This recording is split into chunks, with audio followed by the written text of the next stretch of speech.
Americans are running out of patience. And joining me now with analysis on the deepening crisis are the former president of Shell Oil, author of the book, Why We Hate Oil Companies. John Hofmeister is with us, and from the Fox Business Network, Sandra Smith is here. And thank you both for being with us. John, first of all, let me start. First of all, I don't hate oil companies. Our economy is fueled by oil. And I know a lot of liberals and Democrats demonize oil, but I think we all want gas in our cars and we want our houses warm. Let me start. I think this is going to be a game changer. I used to vacation when I lived in Atlanta, in Destin, Fort Walton Beach, some of the nicest beaches in the country. I think this is a game changer when that oil hits shore. Your thoughts?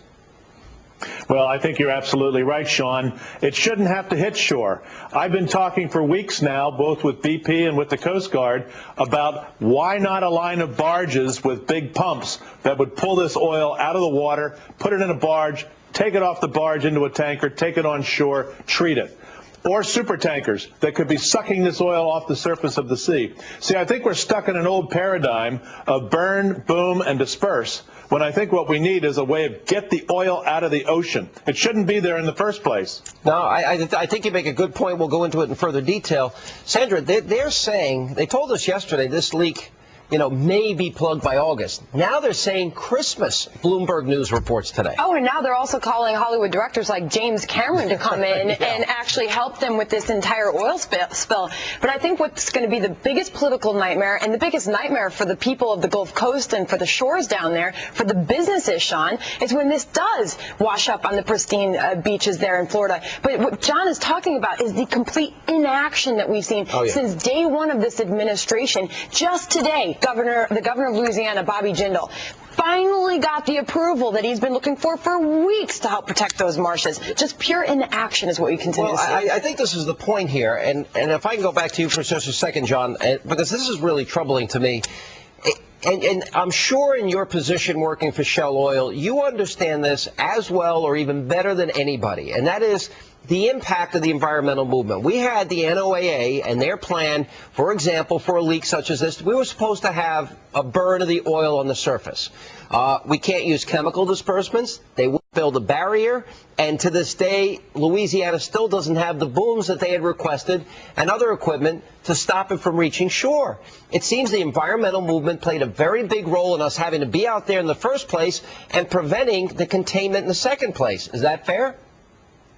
It's absolutely fair. It's why I wrote the book, Sean. It's about how government has been so dysfunctional for so long and has pushed energy companies into extreme positions such as 10,000 feet, twice as deep as this well, because the oil industry can't drill in shallow water, so we don't look at drilling rigs. And they do end up taking high risk, high cost. However, they've been very good at it, haven't they? 35,000 wells have been drilled with no blowout in the Gulf of Mexico in 40 years. 2,400 deep water wells have been drilled, no blowout. We still have to get to the bottom of what happened here. This well should not have blown. Something happened badly that we need to find out. I agree with that. But government is really not in a position to operate. They're not operators. They're not decision makers. They're not quick. They're regulators, and we need regulators to keep things even keel. If we were drilling in shallower waters in the Pacific or the Atlantic or ANWR, which is a whole other question. I know it doesn't help with this particular leak, but we've got to examine how we got 5,000 feet down and these deeper wells in the first place. But hey, stay right there for 1 second. I want to talk, because you're in the business world. The fishermen, the fishing industry, the tourism industry. If Janice Dean is right, and this goes right from the Panhandle, right to the beaches of Miami and up the eastern seaboard, this is going to have a dramatic economic effect. How bad can it be? And you're not just talking about an economic impact for weeks, months, Sean. You're talking about years, generations to come. Some of the fisheries that we've talked to have told us that not only are they almost near closing their doors, but if they close their doors, they'll never be able to open it again. The marshlands have been killed off. The wildlife's been killed off. You've already got a third of the federal waters there closed down for fishing. You're talking about jobs, money, and tourism at risk. All right, let me go back. Last question. What do you think, John, what should have been done from the beginning? And we don't have a lot of time, but in short, where did we make our mistake?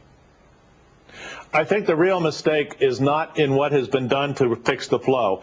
They may look like they're bumbling, but they have been following and executing a plan that takes terrific amount of engineering and science. And it hasn't worked. That was always the risk. They're keeping along their plan. I hope this containment effort works. The real mistake has been the inability or the unwillingness to address the environmental impact once the oil rises above the sea, on the sea, to really get serious about how we're going to get rid of that oil. We should have the means. This is 21st century. We should be doing things that work, not things that have never worked very well in the past. All right, John, Sandra.